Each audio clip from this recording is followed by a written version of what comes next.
Bom, pessoal, boa noite. Sejam bem-vindos aí a nosso encontro, nosso webinar.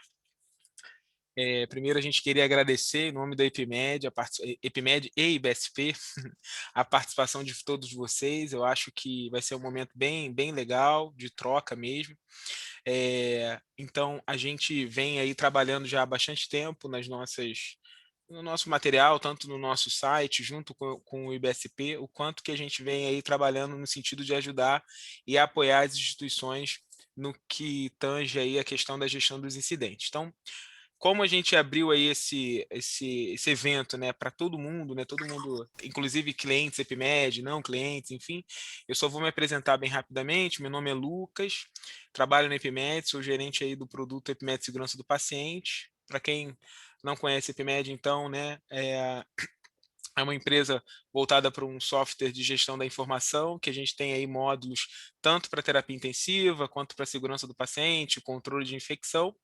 E a gente já tem uma parceria de longa data com o Instituto Brasileiro de Segurança do Paciente. A gente faz aí uma série de ações em conjunto. Por conta da pandemia, acabou que os nossos eventos presenciais, infelizmente, não estão sendo possíveis, né? Então, acho que foi um momento bacana da gente aqui do EPIMED, junto com a Karina, fazer aí, propor esse evento, né? Esse bate-papo, na verdade, esse encontro, para que a gente pudesse falar de um tema que é tão importante, sobretudo nesse contexto da pandemia, né? Se já era importante, mais importante ainda nesse contexto. Então, a ideia, então, é estratégia, né, para otimizar a gestão de incidentes nas instituições de saúde. Quem vai falar hoje vai ser a Karina Pires. Karina, então, eu não vou perderia aqui meia hora falando do currículo, mas eu vou minimizar e dizer, então, que a Karina é uma grande amiga, uma parceira nossa em nome do IBSP, diretora e fundadora do Instituto Brasileiro. E aí eu vou deixar a palavra com você, Karina, para a gente seguir aí nessas. A gente vai tentar ser bem assertivo e controlado no tempo, tá, pessoal? Então, a Karina vai ter aí 30 minutos, de 20 a 30 minutos para falar, então, sobre esse tema. A gente vai fazer depois um bate-papo mesmo, né, daquilo que a gente acha importante reforçar e falar de uma maneira prática também, e a gente vai selecionar. Tem muita gente nesse webinar, então imagino que vão ter bastante perguntas, mas a gente obviamente vai tentar selecionar as perguntas que vão atender a grande maioria do público, tá? Então, qualquer necessidade, qualquer pergunta, a gente tem aqui as pessoas da nossa equipe, a Laiane, a Raquel, que estão acompanhando e ao final vão direcionar as perguntas para a gente também, tá bom? Karina, é com você. Obrigada, Lucas. Bom, primeiro eu gostaria de dar minha boa noite a todo mundo que está aqui e pelo tempo de vocês. Estou muito feliz que a gente pôde, Lucas falou um pouquinho, que a gente já tem uma grande amizade pessoal e também aqui entre EPIMED e BSP. Eu sou Karina Pires, sou sócia fundadora do IBSP e estou aqui hoje para compartilhar um pouco do que a gente estuda juntos, né, Lucas? Eu acho que a gente sempre tem oportunidade de aprender todos os dias, a todo momento, então a ideia é compartilhar com vocês um pouco do conhecimento e aprender com vocês também, porque às vezes vem algumas perguntas do qual a gente também aprende juntos. Eu não sei se todos conhecem o IBSP, já queria aproveitar essa oportunidade também para deixar para vocês. O IBSP esse ano, inclusive, está fazendo 10 anos de formação, a gente está muito feliz, é uma data importante.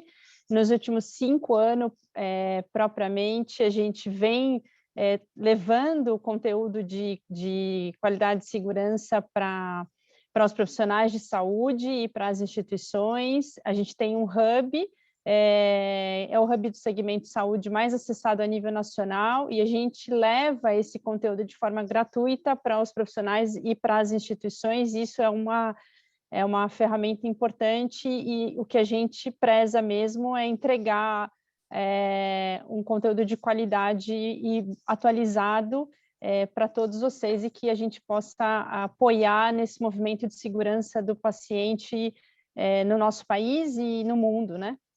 De uma forma geral. Então, vou parar de falar porque eu falo muito, vou entrar diretamente na apresentação. Eu trouxe uma apresentação aqui para vocês, eu vou compartilhar. Muito bem, deixa eu só tirar aqui a minha tela. Bom, eu tive a incumbência aí, a pedido do Lucas, para falar um pouco sobre as estratégias para otimizar a gestão de incidentes em instituições de saúde. E como eu disse, o que eu trago aqui é um pouco da nossa visão, do que a gente já vem trabalhando nos últimos anos, em especial de uma parceria da IPMED com o IBSP, do ponto de vista de know-how em tecnologia da IPMED, know-how em qualidade de segurança no entendimento, na prática do dia a dia, no que tange aí a questão da segurança do paciente. E aí, eu acho que eu vou começar a abordar para vocês aqui um pouco do caminho dessa gestão de incidentes, porque desde então a gente tem uma trilha a percorrer, né, em algumas etapas e algumas fases que o núcleo de segurança, as lideranças, a alta direção, ela vem vivenciando desde a primeira iniciativa de segurança do paciente, que foi a RDC 36, né? Com a necessidade da implementação do núcleo de segurança, o envolvimento da alta direção nessa iniciativa, e para que os hospitais pudessem, de forma mandatória, ter um comitê multidisciplinar, envolvendo aí principalmente o departamento de qualidade, envolvendo a linha de frente, porque a gente sabe que as estratégias são colocadas dentro de um BSC, né, dentro da questão mais estratégica da instituição, e a iniciativa de segurança ela faz parte, geralmente, dessa iniciativa, e colocando aí, envolvendo as principais lideranças táticas e a liderança tática podendo apoiar as equipes assistenciais operacionais, que é a linha de frente e que faz esse movimento também acontecer, né? Dentro desse caminho, dessa gestão de incidentes, quando a gente fala da implementação dos núcleos, acho que uma das iniciais, dentro da perspectiva do núcleo e dentro da perspectiva de um plano de segurança nacional, aqui de um plano de segurança do paciente, a gente vai entrar na questão da notificação. E a necessidade que a gente possa ter um fluxo para que essas informações e para esses incidentes serem notificados, né? Para que ele possa chegar ao núcleo de segurança de uma forma livre e de fácil acesso. Então, é importante aqui que não só o núcleo possa ter algumas ações importantes para que as pessoas e os profissionais possam ter possam fazer essa notificação de uma forma que eles não tenham medo de punição, de represálias, né? E para isso o empoderamento da liderança apoiando e engajando esses profissionais para que essas notificações sejam feitas e promovam aí essa cultura de segurança, né? Até porque quando a gente fala da questão da punição, da questão da represália, eu acho que ele vem de encontro do quão é forte a cultura de segurança dessas instituições. Lembrar que esse formulário de notificação, ele não pode ter muitas etapas, pelo menos o ideal é que a gente já viu na prática que quando ele é muito detalhado, ele tem muitas etapas, isso acaba desencorajando as pessoas a notificar. E quando você está num plantão, ainda mais agora, as pessoas sobrecarregadas na pandemia, cansadas, então a gente tem muitas etapas a cumprir, ou um sistema que ele não funciona, ou um sistema que não é amigável, tudo isso a gente precisa pensar no impacto que ele tem no dia a dia para que eu possa receber e poder atingir o número de notificações, né? O que ideal é que a gente possa ter uma mente aberta para que a instituição queira receber um número de notificações, né? É claro que não só as notificações reativas são contabilizadas aqui, mas a gente também tem que lembrar que é possível que a gente tenha aqui os gatilhos, que eles também, os trigger tools, né, que também fazem parte dessa busca por falhas e erros, mas a gente não exclui o outro, então são ferramentas diferentes, algumas ativas, outras passivas de notificação, mas todas elas fazem parte desse pool de informações do qual o núcleo de segurança deve receber e deve fazer essa gestão, né? Lembrando que outra fonte de notificação também são as comissões obrigatórias e as não obrigatórias, elas também podem contribuir no input de informação, né, para que a gente possa capturar esses incidentes. Então, por exemplo, a comissão de revisão de óbito, ela pode ser uma fonte de notificação também para o núcleo de segurança. A gente fala também da interface com a comissão, a comissão de infecção hospitalar, né, de ACCIH, a comissão de terapia nutricional também, enfim, a gente tem diversas comissões de prontuário, acho que todas as questões relacionadas que tenham impacto com a questão da segurança, elas podem servir, sim, de fontes de notificação para que o núcleo possa também contabilizar e trabalhar essas potenciais falhas e que, eventualmente, ela pode gerar um incidente, um evento, seja ele qual for o grau de dano, tá? Depois a gente, seguindo aqui, eu tenho falado antes do meu próprio slide, então eu coloquei de maneira eletrônica o manual e que ele possa ser, então, possa estar disponível.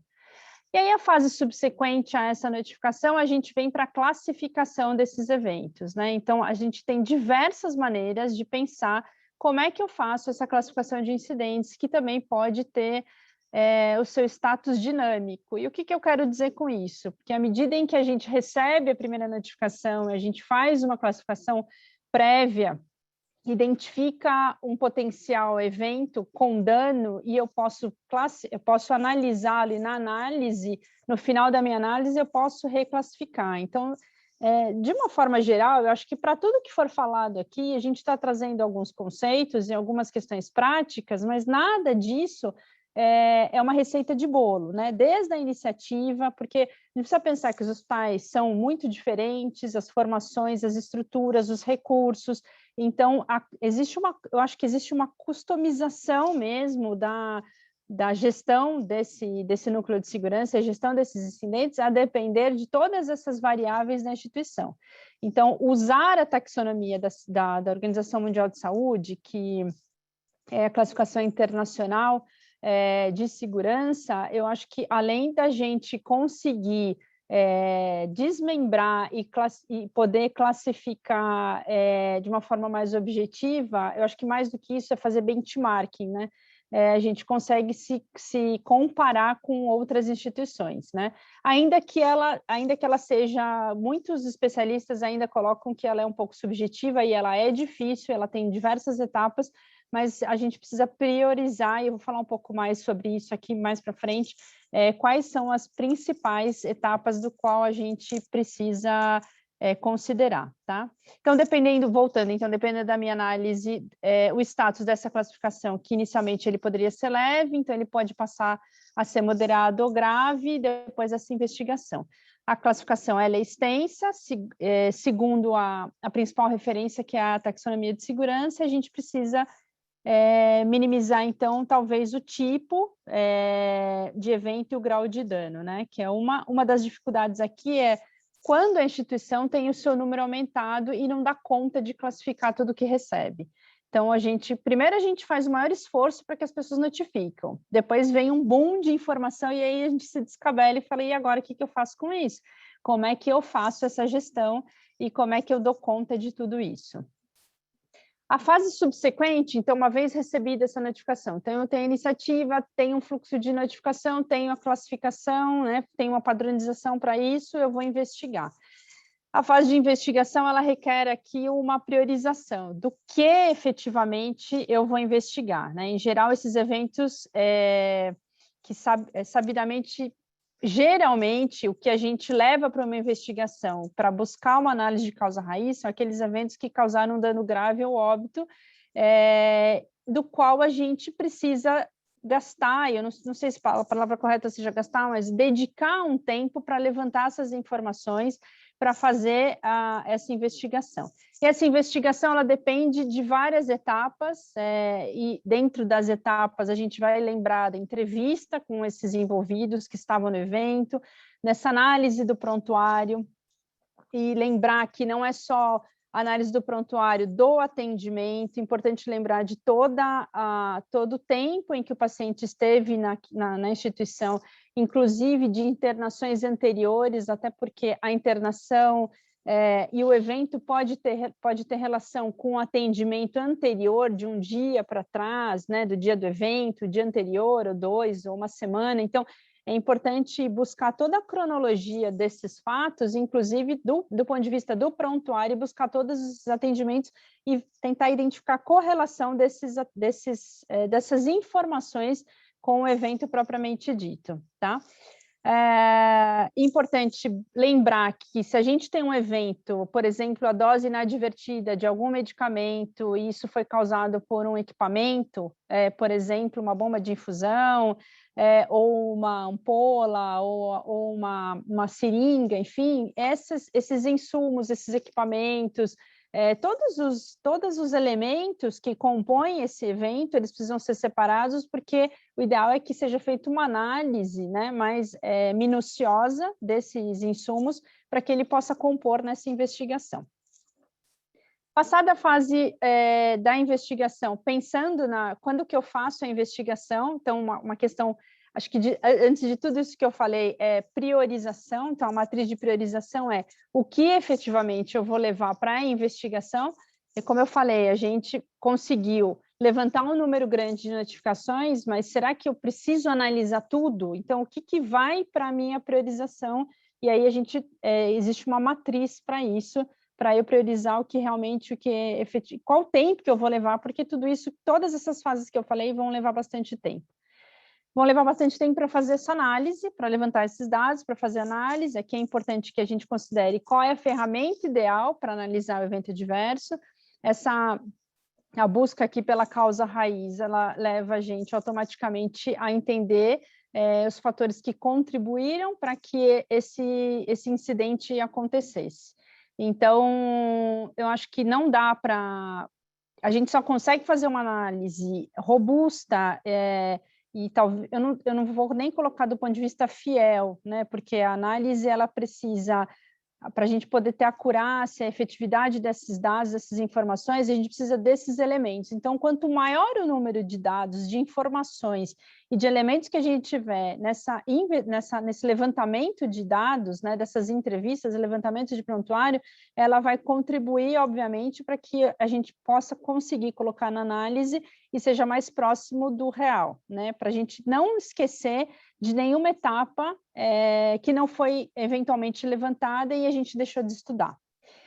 Depois da análise, a etapa subsequente é a tratativa. Na tratativa, quando a gente a gente estressa aqui todo o sistema, né, com uma visão global, então, pensando nas fases de investigação, análise, tudo que a gente pode, o que foi concluído, né, porque uma coisa importante na tratativa, e quando eu falo da levantamento de dados, da análise, na tratativa é importante que a gente não faça um fechamento precoce. Quando a gente fala em fechamento precoce, chegou a uma causa raiz e achou que esse poderia ser o problema e acabou e segue tratando esse ponto focal, né? Esse ponto específico. E, na verdade, a gente precisa sempre voltar, dar um passo para trás. Puxa, será que a gente não mapeou nada que eventualmente poderia ter sido algo que não tenha sido, que tenha passado desapercebido? Ou alguma barreira que eu já tenho, mas é uma oportunidade de eu avaliar a confiabilidade dessa barreira também. Então, acho que a gente precisa ter uma visão global dessa tratativa e quanto mais ampla, melhor, tá? A gente precisa sair dessa etapa com um plano de ação robusto e programar a implementação das melhorias que elas vão ser acompanhadas posteriormente pelo núcleo de segurança e pelos principais envolvidos, né? Que é uma fase, talvez uma das fases, eu acho que talvez da investigação para frente, aqui as últimas 3 etapas que eu coloco aqui, que é investigação, análise e tratativa, sejam as fases em que a gente dedica um tempo maior e que a gente precisa de recurso para isso, tecnológico, de recursos humanos, e a tratativa é um momento do qual a gente tem novos estudos falando um pouco sobre a qualidade desse plano de ação. Então, como é que esse plano de ação foi elaborado e o quão efetivo essas ações que foram propostas, elas vão ter resultado lá na prática e elas vão melhorar os meus resultados, né? Elas vão ser ações corretivas e, consequentemente, ela vai gerar uma ação de melhoria para esse processo. E o objetivo final é que esse evento não aconteça novamente. Ou seja, se eu passei peguei essa timeline, passei todas essas fases num evento, seja lá ele qual for, eu dei um exemplo aqui da dose inadvertida de algum medicamento, e a gente analisou e estressou todas essas etapas, se eu tive novamente esse evento, isso eu acho que nos leva a pensar que a gente deixou passar, obviamente, alguma etapa que a gente não viu, ou algum novo risco foi gerado, né? Isso geralmente acontece quando tem incorporação de tecnologia. A gente incorpora a tecnologia, a gente diminui muito a chance de um evento acontecer, mas o mais difícil é eliminar. Então, a gente gera novos riscos. Então, acho que quando a gente fala de gestão de risco, a gente não vai ter um fim, né? É como se fosse um PDCA, a gente tem melhora e a gente acaba gerando novos riscos e a gente precisa fazer novo mapeamento e rodar esse ciclo, fazer esse looping novamente, tá? Puxa, Karina, deu até desespero, né? E agora? É um emaranhado de informações, é um emaranhado de etapas, na verdade são várias etapas, e cada uma das etapas ela vai se desmembrando em sub-ações, e cada uma delas eu vou dedicar recursos específicos, tecnologia específica, ou às vezes tem algumas instituições que nem têm esses recursos para poder apoiar em todas essas etapas. E como é que eu faço tudo isso, então? E aí eu quero dizer para vocês que eu também não tenho essa fórmula mágica, né? Eu não tenho essa fórmula mágica de como é que a gente pode apoiar, eu digo, não tenho a fórmula mágica para resolver todos esses problemas. O que a gente vê aqui? Quando a gente coloca essas etapas aqui, eu mostrei para vocês a iniciativa, notificação, classificação, investigação, análise e tratativa dentro dessa timeline. Existem alguns gaps que talvez sejam algumas etapas ocultas em que a gente não perceba e ela passa desapercebida, na verdade. Então, a começar pela iniciativa, quando a gente fala da coleta de dados, o quanto é importante que a gente possa ter acurácia e confiabilidade nessa coleta de dados. E a coleta de dados, além da confiabilidade, ter certeza que eu estou colocando um dado e uma informação dentro do meu sistema ou dentro da minha planilha, porque muitos dos pais ainda utilizam planilhas de Excel para fazer esse controle, para fazer essa gestão, e colocar para dentro do núcleo uma informação que efetivamente possa ser um incidente. Então, ainda existe muita dúvida em relação ao que é incidente, os hospitais acreditados, o que é não conformidade, eventualmente pode ser que tenha alguma não conformidade, pode ter alguma relação com incidente, né, com dano, mas objetivamente a gente ainda tem um grande gap na confiabilidade de dados de uma forma geral, do banco de dados das instituições, porque sempre que eu tenho interface humana, e isso serve para evento adverso também, eu vou estar sujeito a erro. Então, quanto mais automatização e quanto mais automatização eu tiver aqui, tecnologia, para que a gente tenha esse dado confiável, melhor.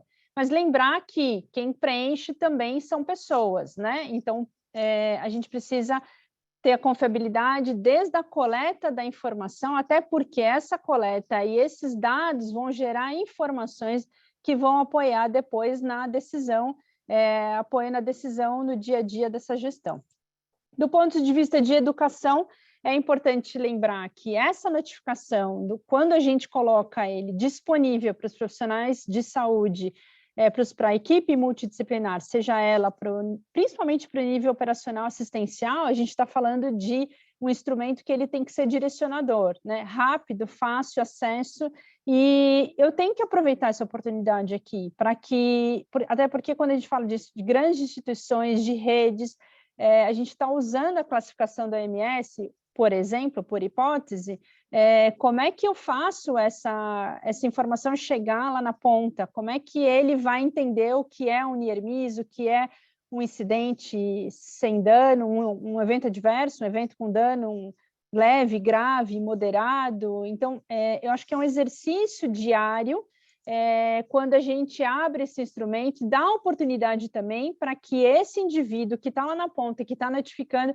possa conhecer esses conceitos de segurança e pode se aproximar cada vez mais. Então, acho que um gap importante aqui é lembrar que esse sistema também pode ser um sistema direcionador e educativo também. Do ponto de vista da classificação, então, uma vez o instrumento estar lá disponível, né, no acesso, a gente pode pensar no reforço desse entendimento dessas falhas do processo de sistemas. Então, entender que, uma vez eu estou notificando, estou classificando, poxa, é um reforço de que existe falha no meu processo e o sistema talvez seja ruim ainda. Do ponto de vista do sistema hospitalar, ele é ruim mesmo, né? É um dos mais complexos que a gente tem. A assertividade, então, priorização do que vai ser investigado em tempo oportuno. Essa é uma fase difícil. Para essa fase, a gente utiliza aqui algumas matrizes, e a matriz de o que eu vou priorizar inicialmente, e isso é uma atividade prioritariamente do núcleo de segurança, para que tenha autonomia também, para que ele possa identificar e oportunamente colocar os eventos que causaram dano grave e óbito aí para eles, que eles possam ser analisados inicialmente. No plano de ações, uma questão importante, uma grande vulnerabilidade aqui das ações de melhoria corretiva. Então, o quanto as nossas ações hoje, o que a gente vê muito nas análises de eventos adversos, nas análises de causa raiz, treinamento, né? Treinamento. A gente vai falar um pouquinho mais para frente aqui, eu falo bastante, eu vou correr um pouco, porque eu já estou um pouco atrasada, mas a questão da eficácia e efetividade dessas ações de melhoria que são propostas. E na tratativa, eu acho que um ponto importante e que a gente talvez tenha que estar levantando e lembrando é a questão do disclosure. O disclosure, que é o envolvimento da alta direção, para que a gente possa acontecer um evento, a transparência de comunicar esse paciente, se for o caso, ou a família, e que a gente possa fazer o link, a comunicação.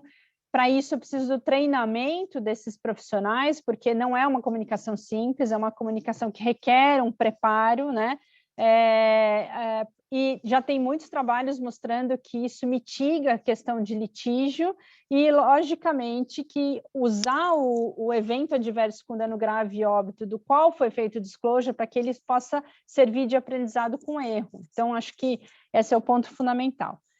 Acho que talvez o que é mais importante aqui, independente de todas essas ações, a questão da cultura de segurança, ela é um processo transversal. Então, a gente tem sempre que todas essas ações têm link com a questão da segurança do paciente, da cultura de segurança, da ação não punitiva, do apoio aos profissionais, do entendimento do erro, da aprendizagem com o erro diariamente. E é claro que se a gente tiver uma ferramenta tecnológica que possa nos apoiar da velocidade para essa gestão, porque o dia a dia ele é curto e a gente tem muitas atribuições, geralmente quem faz parte do núcleo de segurança são as lideranças assistenciais, né? A grande maioria delas, e que tem outras diversas funções, não menos importantes, mas então a questão tecnológica pode apoiar muito em cada uma dessas ações. Ainda falando da dificuldade da análise de incidentes e especificamente da análise, a gente busca aí por uma causa raiz, então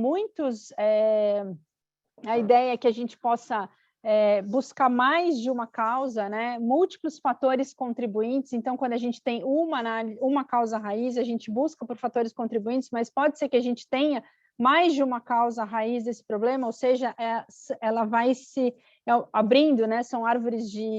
Vou abrindo em árvores de potenciais falhas, e aí cada uma dessas múltiplas ações corretivas, então ele se desdobra na causa raiz, fatores contribuintes, dentro dos fatores contribuintes, as múltiplas ações.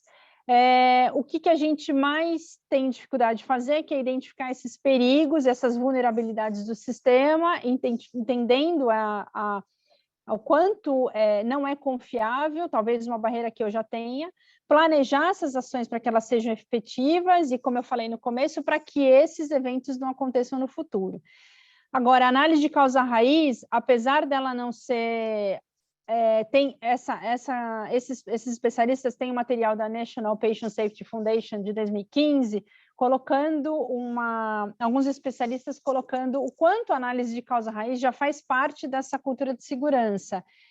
E não propriamente dito buscar só a causa raiz, porque o que ele traz aqui é que a gente tem um novo olhar que é a causa raiz mais as ações que são implementadas, tá?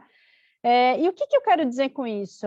Esses especialistas propõem a análise de causa raiz ao quadrado, e ela vai avaliar não só a análise, que é uma etapa importante da análise de causa raiz ao quadrado, né, que faz parte da identificação e implementação das ações, né, na ação, para eliminar e controlar esses perigos e essas vulnerabilidades do sistema, mas, além disso, o quanto essas ações elas estão focadas na evitabilidade da recorrência do evento. Então, a ideia aqui é reduzir a gravidade e a consequência para que o evento não aconteça novamente, tá?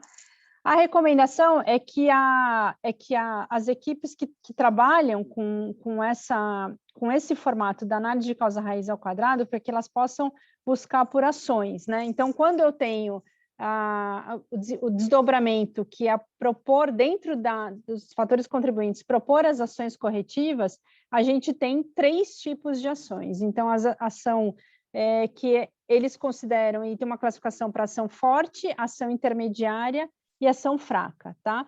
A ideia é que a gente possa proceder à análise e identificar para cada fator contribuinte, para que eu possa pensar numa ação forte ou uma intermediária para cada um do fator contribuinte.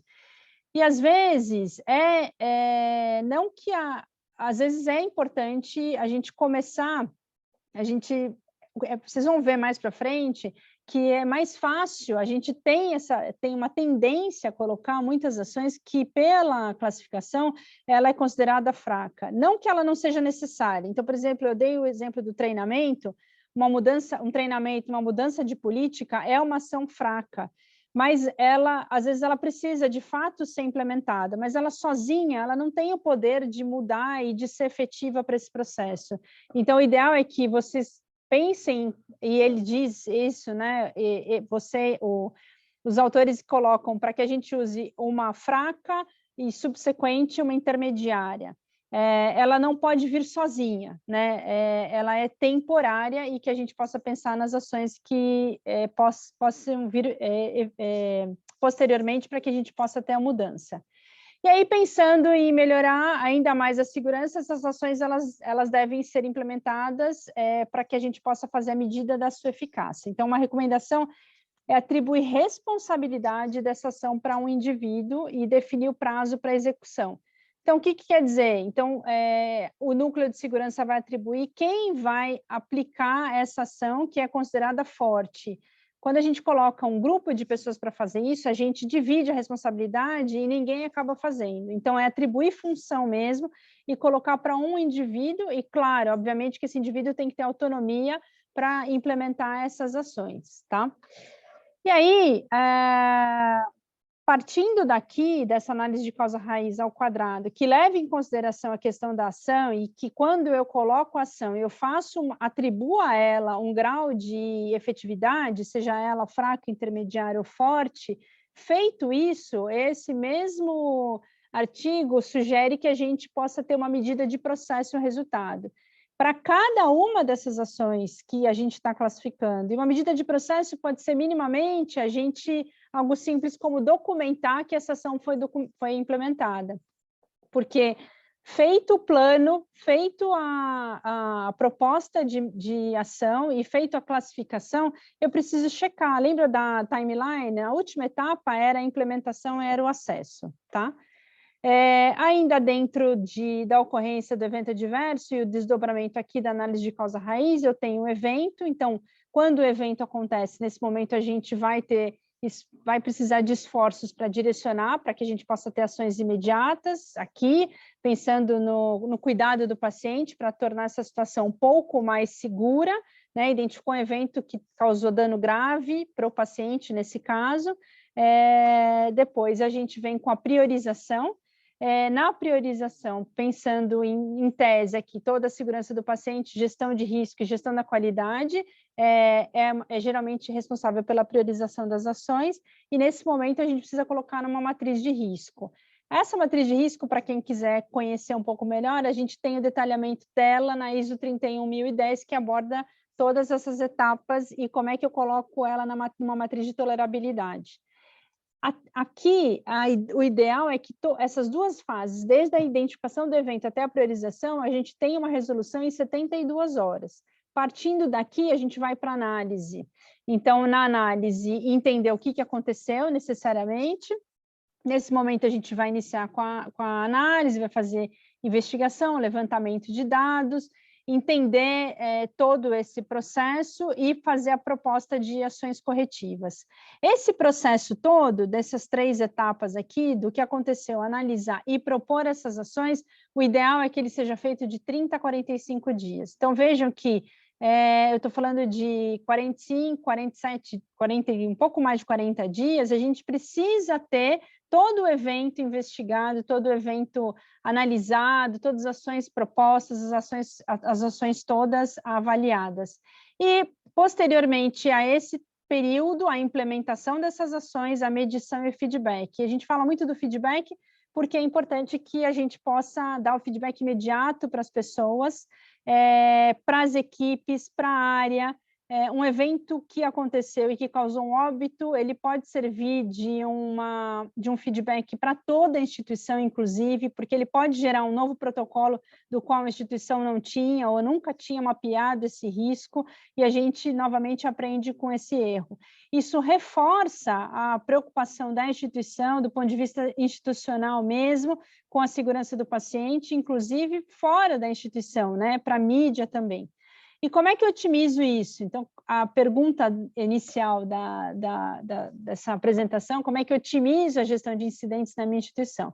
Então, o IPMED hoje, ele traz com incorporação de tecnologia, a possibilidade para que a gente possa conseguir fazer, utilizando a classificação internacional da OMS, uma das fases dela, que é a análise do tipo de incidente, que é a categorização pelo tipo. Então, quais são os meus incidentes mais frequentes? E aqui ela traz uma porcentagem. Então, se é queda, se é um evento sentinela, se foi uma broncoaspiração, uma complicação relacionada a algum protocolo, uma infecção relacionada à assistência à saúde, aqui ele traz uma porcentagem do que é mais evidente. Agora, lembrar que vou dar um exemplo aqui prático, tá? O que a gente vê que queda, broncoaspiração, lesão por pressão, ainda que ele tenha a sua classificação e que a gente tem comitês específicos para isso, né? Para tratar quedas, infecções relacionadas à assistência, para TEV, para lesão por pressão, mas lembrar que a gente tem um universo muito grande de eventos adversos relacionados a atraso de tratamento, erro diagnósticos, erro de identificação, do qual a gente precisa lembrar que a gente precisa identificar. Então, por exemplo, aqui por fictício, a gente olhar um hospital em que ele tem 54% dos dados relacionados à queda, pode ser que ele tenha um comitê muito ativo, mas é importante fazer uma análise crítica que eu tenho ainda o universo para buscar novos tipos de incidentes que não foram mapeados.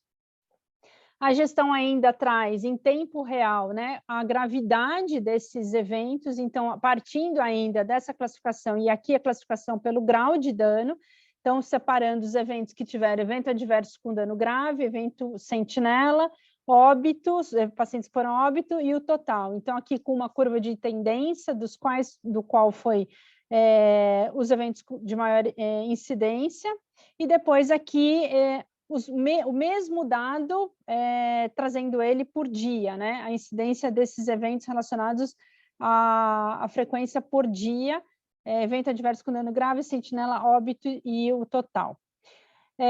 Existe aí um gap importante, então, como eu falei, se a gente tem um fluxo de notificação, um acesso à notificação, o ideal é que ele seja feito no mesmo dia. Então, se eu tive um evento, eu preciso notificá-lo. Então, vejam aqui que faz uma correlação com a data do evento e quando esse evento foi notificado, uma probabilidade não, mas um dado, né, do tempo entre o incidente e a notificação por dias aqui. Então, aqui uma média de 4 dias desde o evento foi notificado, que o evento aconteceu até ele ser notificado. E olha só o tempo de investigação. Eu mostrei para vocês que o benchmark, para que a gente pudesse pensar na investigação em 72 horas, seria o crucial para que a gente, a gente está falando aí de 3 dias, para que a gente pudesse ter essa investigação rápida. Então, essa instituição, 13 dias foi o tempo do tempo entre o incidente e a decisão da investigação. Então, eu acho que isso leva a mostrar um pouco do panorama da instituição e o quão mais rápido a gente tem que ter e ações mais ativas quando um evento acontece, tá?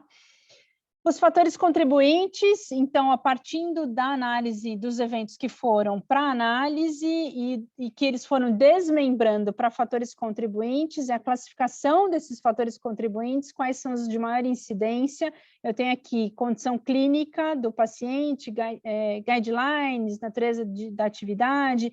Então, eu tenho desde o número total até o gráfico que mostra que a tendência é mês a mês também desses dados.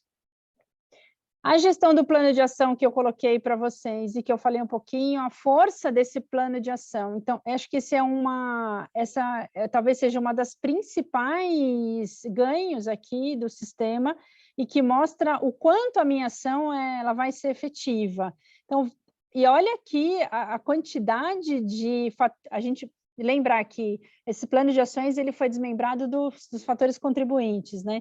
Então, o quanto a porcentagem, 176 é o número total, mas 80, quase 90% não tinham um plano de ação, e a gente tem aqui só 4% de ação forte, sendo 2% de ação intermediária e 3% de ação fraca. Mas, Karina, me dá um exemplo aqui, né? O próprio sistema, ele traz essa categorização da força de intervenção.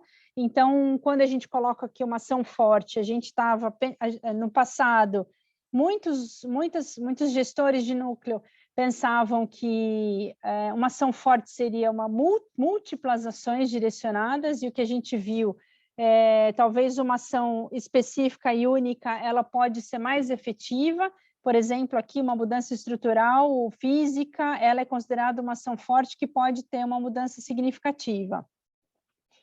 Uma ação intermediária, e quando eu mostrei, vocês viram em alguns dados aqui a questão do treinamento. Então, o treinamento, seja ele por ensino à distância, o treinamento que tem sido usado muito em decorrência da pandemia para otimizar tempo, ou mesmo presencial, mas o que a gente consegue atribuir uma ação intermediária aqui, por exemplo, do ponto de vista de treinamento, é a simulação realística, porque realmente, de fato, quando a gente encena e faz a prática, isso já tem estudos do ponto de vista de aprendizagem, né, da questão neurológica, né, de como o cérebro se comporta e como é que ele funciona, como é que a gente pensa, esqueci o nome agora, mas o quanto ela é efetiva aqui.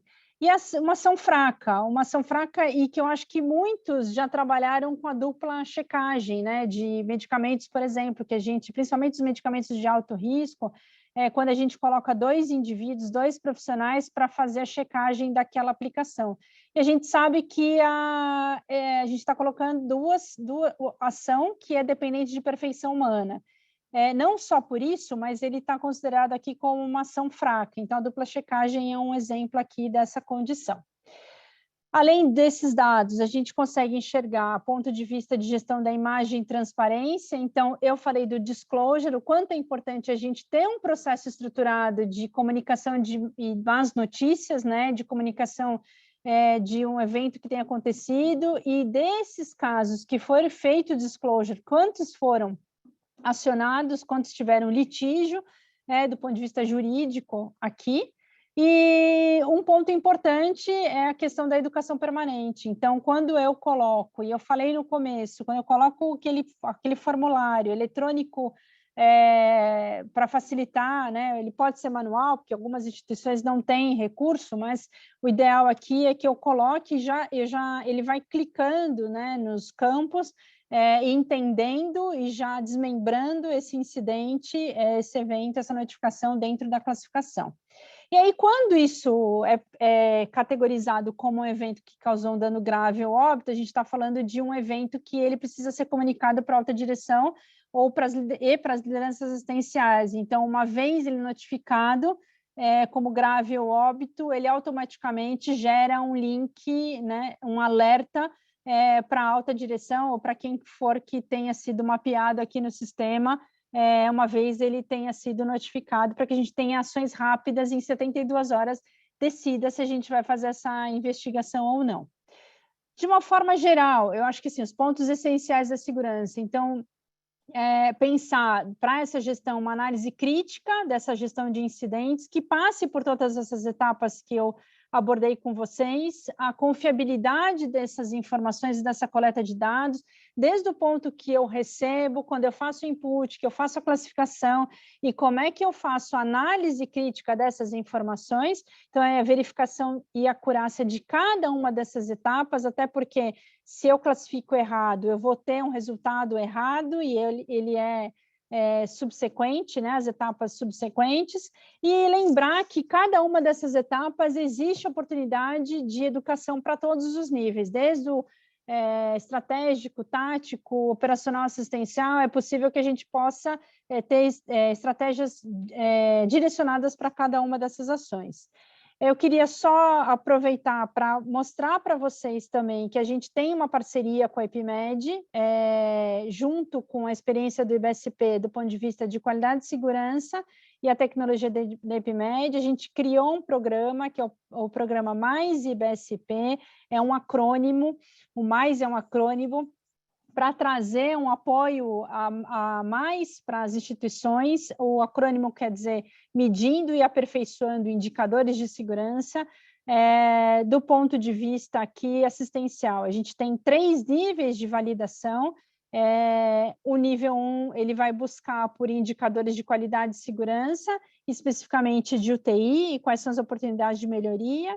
No nível 2, a gente vem com uma gestão integrada que busca essas interfaces da UTI com as outras unidades assistenciais, emergências, unidades de internação.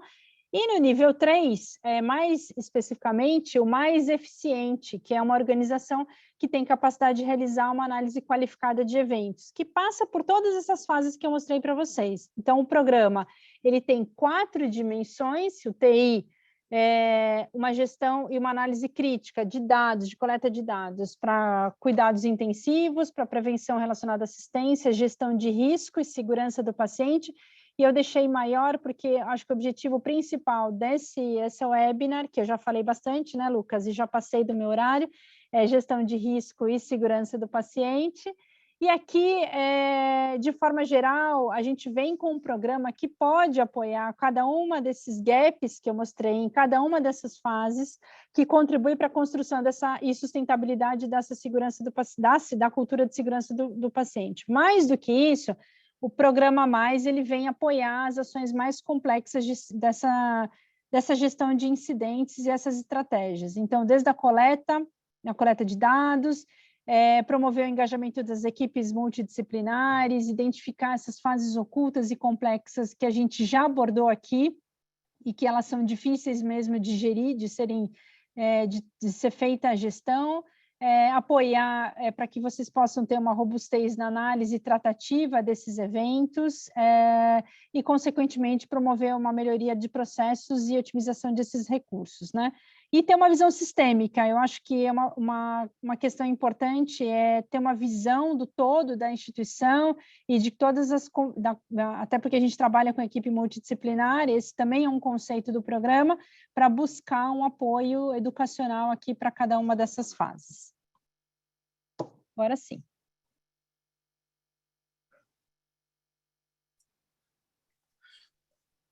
Muito bom, Karina. Muito bom. A gente está recebendo aqui uma série de feedbacks aqui positivos, te parabenizando, enfim, tem muita coisa aqui que as pessoas estão escrevendo e também mandando para o nosso canal aqui, telefone, enfim. Que Então, bom. Karina, queria agradecer mais uma vez aí a sua participação, sua brilhante apresentação. Eu acho que foi bem bacana porque você trouxe uma visão muito prática do que realmente, de fato, as instituições podem fazer para otimizar.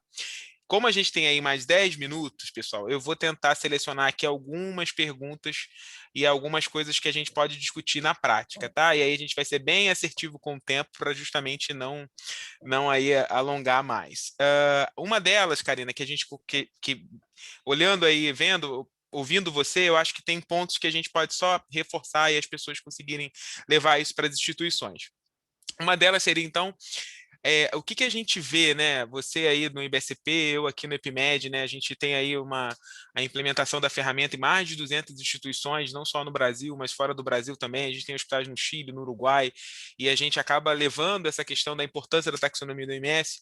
E aí, o que você vê aí como estratégia fundamental para a manutenção desse sistema de notificação vivo, né? Porque a gente sabe o quanto que as instituições trabalham muito e chega um dado momento que as pessoas acabam, se aquilo não é retroalimentado ou aquilo não, de fato, não é gerado para a ponta, isso acaba realmente, de fato, gerando aí As pessoas têm uma ideia de que talvez aquele sistema, de fato, não gera melhoria ou ação que é esperado, né? Tendo em vista que a gente tem o apoio da ponta. E aí eu queria ouvir de você, assim, eu tenho uma visão muito clara de que o sistema é condição sine qua non para que, de fato, a gente consiga ter uma gestão de risco na abordagem reativa, né? Um sistema de notificação apropriado é que ele seja fácil, que ele seja disponível 24 horas, que eu não tenha que sentar e abrir múltiplas telas, né? Ter que fazer 200 cliques para poder gerar uma notificação.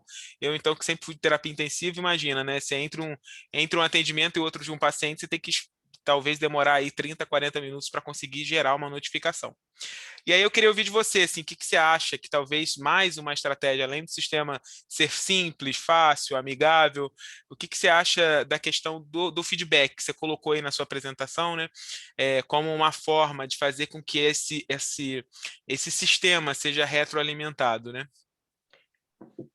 Lucas, eu acho que quando a gente fala do looping, né, que é preciso ter um sistema, então, amigável, se a gente está falando no sistema eletrônico de notificação, para que ele seja de fácil acesso, muitos hospitais começaram a trabalhar com notificações com campos já fechados, para que ele fosse direcionando para as informações, para ajudar as informações, até porque quando você coloca também um campo aberto, isso dá um pouco mais de trabalho para quem recebe.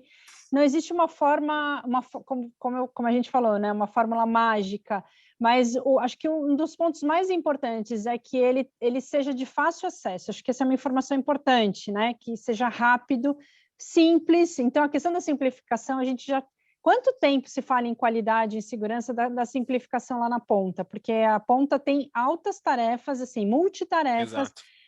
super sobrecarregado, não que os outros não sejam, mas acho que a ponta é muito sobrecarregada e aí a gente quer que a ponta notifique. Agora, apesar da gente pensar num sistema para que ele seja, você perguntou, para que ele seja retroalimentado, acho que mais do que isso é pensar no feedback que eu vou dar para essas pessoas. Eu já escutei muito das pessoas dizerem, eu notifico, mas não adianta nada, porque eu nunca recebi nenhuma, não sei nem se isso chegou no núcleo, ou se foi feito se isso mudou alguma coisa, se foi feita alguma ação relacionada. Então, acho que mais do que isso, é pensar em estratégias de educacionais mesmo, estratégias para que a gente possa levar a educação para todos os níveis da organização, além daqueles que estão notificando, né? Não sei se você congelou, Lucas.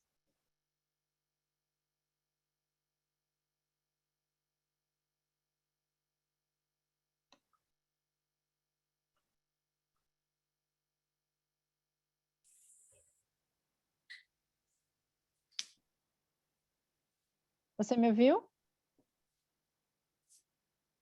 Voltei, eu caí aqui. Você está me ouvindo bem? Então, você congelou, mas eu continuei falando aqui, que eu percebi que você tinha congelado. Não, mas Sim, eu congelei, eu tenho certeza que você conseguiu explanar aí. A minha conexão está bem instável aqui, pessoal. Então, eu talvez não consiga seguir aqui com as outras perguntas. Eu vou tentar, talvez, resumir aqui de uma maneira mais simples. É, mas você consegue me ouvir, Karina? Não? sim, estou te ouvindo. Ah, tá me ouvindo? Ótimo. Deixa eu só desativar a câmera aqui, que talvez isso Talvez possa ajudar. fique melhor. Ah, esse é um ponto que você colocou bastante, bem importante. Agora, uma outra coisa que até colocaram aqui, e já me mandaram também, é com relação ao quanto que ferramenta, assim, como que a gente poderia, e você colocou aí na sua apresentação, o quanto que a comunicação é, imediata, né, prioritária, ela é importante, sobretudo para que as instituições tenham uma melhor abordagem. E aí você até colocou aí da questão dos alertas, né, que é uma das funcionalidades que a gente também tem aqui no CMPmed. Mas aí eu só queria citar uma outra forma também, que eu acho que você vai concordar comigo, de fazer essa comunicação precoce e imediata, é o que as instituições vêm trabalhando bastante, que é o próprio Safety Huddle, né? Existem várias formas, né, de você trabalhar essa metodologia, mas uma delas, talvez e importante, é talvez trazer esse banco de notificações, né? Pelo menos aí dentro de um período de um recorte temporal pequeno, né? Talvez das últimas 24 horas, 12 horas, enfim, aí varia de acordo com cada instituição, mas também a possibilidade de discutir isso no safety, né? Eu acho que, só que para isso, realmente, de fato, fazer isso de uma maneira manual é algo bem simples, é algo bem difícil, né? E desafiador. Mas uma das formas é também, claro, se a instituição tem aí um formato eletrônico, né? E tem a possibilidade de discutir, eu acho que, além desse alerta, eu acho que é também nutrir a ponta, né, as lideranças das unidades, UTI, emergência, que ela também tem aí o acesso rápido dessas notificações, que aí pode ser consideradas problemas, falhas, enfim, né, mesmo que ainda não tenha passado pela classificação ou pela visão daquilo que a qualidade e o núcleo vai seguir, mas de alguma forma é até importante para também orientar quem está na ponta daquilo que é importante ser detectado, notificado, né? É, eu, Não sei o que você acha. Eu acho que você usou uma palavra de retroalimentar e a gente falou do feedback, então eu penso que as ações de segurança elas têm que acontecer de forma transversal na assistência. Então, eu tenho um sistema que pode sim me ajudar e eu, como liderança de uma unidade assistencial, saber em tempo real que aconteceu um evento e que eu posso apoiar e eu posso contribuir para essa análise, já buscar algumas informações.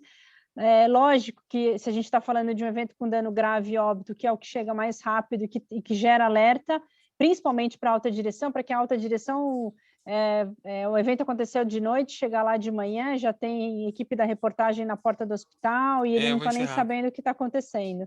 Então, acho que o Huddle ajuda também, até porque a questão da segurança ela tem que ser incorporada na agenda diária das lideranças, da equipe assistencial na ponta. Acho que é um exercício também no Huddle de identificar quais são os riscos desse paciente e ali já pensar, lembrar também que ali eu já posso fazer uma notificação em tempo real também, né? Gerar esse dado. Então, acho que de uma forma geral mesmo, a gente consegue Sim, retroalimentar sim. quando a gente coloca todas essas informações, compartilha com as lideranças, com alta direção, e mais do que isso, né? Lembrar que a alta direção tem que estar ativamente envolvida e presente em todo esse processo, né, Lucas? Exato, exato, exatamente. Muito bom, Karina. Acho que foi ótimo. A gente não vai alongar mais.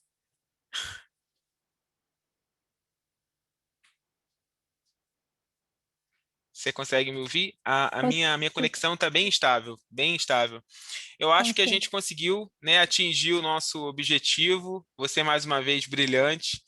Pessoal, tem muitas perguntas, a gente depois tenta de alguma maneira aí responder a todos. Essa live ela vai ficar gravada, depois eu e Karina, né, Karina, a gente pode pensar numa maneira da gente fazer um compilado das respostas, né, para ajudar as instituições, a gente pode fazer isso, IBSP e EPIMED, e aí a gente tem a certeza que a gente pode apoiá-los e ajudá-los nessas inquietudes aí, dúvidas, enfim, tá bom?